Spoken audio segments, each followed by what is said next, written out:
बिस्मिल्लाहिर्रहमानिर्रहीम। नाज़रीन, स्कूल और मदारिस के अंदर जो एजुकेशन दिया जाता है, क्या वो एजुकेशन सही है? इसके बारे में आमिर ख़ान क्या बोलते हैं, आइए सुने।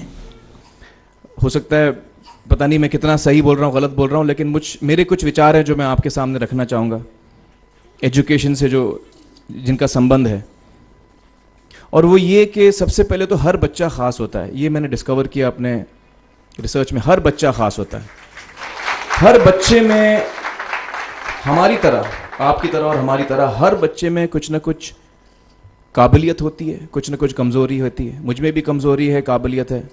आप में भी कुछ ना कुछ काबिलियत और कमज़ोरी है, और हर बच्चे में कुछ ना कुछ कमज़ोरी और काबिलियत होती है।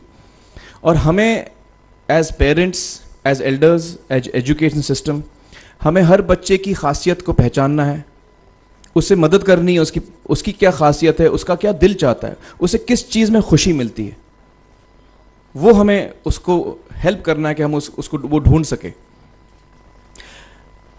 मैं जहाँ भी देखता हूँ, ये मेरे साथ भी हुआ है जब मैं छोटा था। जब से हमारे बच्चे छोटे होते हैं, जब से बच्चे पैदा होते हैं, बच्चा घर आता है, हम बच्चे को पूछते हैं, भाई मार्क्स कितने मिले, फर्स्ट आया कि सेकंड आया? वो बोलता है सेकंड। सेकंड आया तो अरे फर्स्ट नहीं आया, डांट पड़ती है उसको। जो बोलता है मैं 10th आया तो उसकी तो हालत ही बुरी हो जाती है। बच्चे को लगता है यार ये फर्स्ट आना बड़ा ज़रूरी है, कि मेरे को अव्वल आना है, मेरे को compete करना है, मेरे को बाकी लोग से आगे निकलना है। टीचर्स भी यही सवाल उसको पूछते हैं आमतौर पे। मेरे साथ हुआ है। होता क्या है कि जब वो बच्चा 21 साल का होता है तो वो बड़ा सेल्फिश हो जाता है, और उसको सेल्फिश हमने बनाया, हमारे सिस्टम ने बनाया।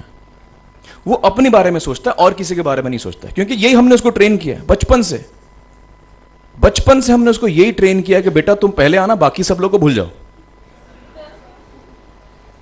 तो जब वो नौजवान बनता है तो उसका नजरिया सोसाइटी की तरफ यही हो जाता है कि भैया मुझे आगे बढ़ना है, बाकी सब बाय हुक और by crook I must succeed, I don't care about anybody else. मेरा ये दिल कहता है, मेरा ये दिल चाहता है कि अगर हम जितने यहाँ पेरेंट्स हैं, एडल्ट्स हैं, यंगस्टर्स हैं जो कल जाके पेरेंट्स बनेंगे, अगर हम अपने बच्चों को ये सीख दें जब वो छोटे हैं, जब वो घर आए हम उसको ये सवाल पूछें, ये नहीं पूछें कि मार्क्स कितने मिले, उसको ये पूछें कि बेटा आज तुमने किसकी मदद की, आज तुमने किसके चेहरे पे मुस्कुराहट लाई।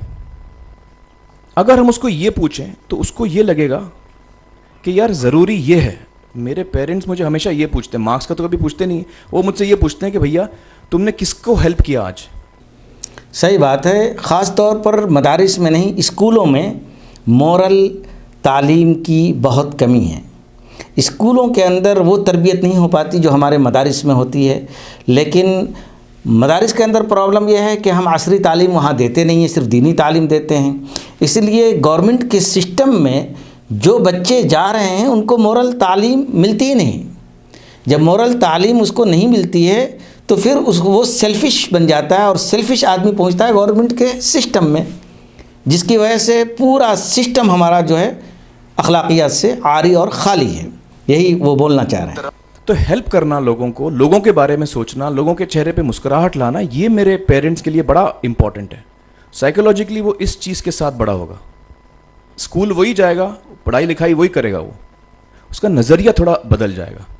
जब वो बच्चा नौजवान बनेगा, 21 साल का होगा, और सारे बच्चे उस उम्र के जब 21 साल के होंगे, हमारी सोसाइटी चेंज हो जाएगी।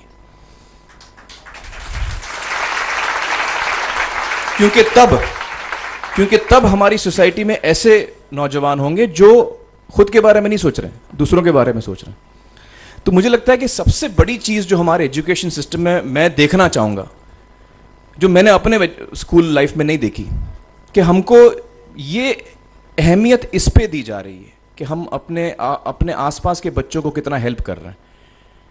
ये एक बहुत बड़ी तब्दीली अगर आ जाए तो मुझे लगता है कि हमारा देश बहुत सुधर सकता है, बहुत बदल सकता है। आमिर ख़ान के कहने का मकसद ये है कि सिर्फ एजुकेशन देने से एक सोसाइटी कामयाब नहीं होती।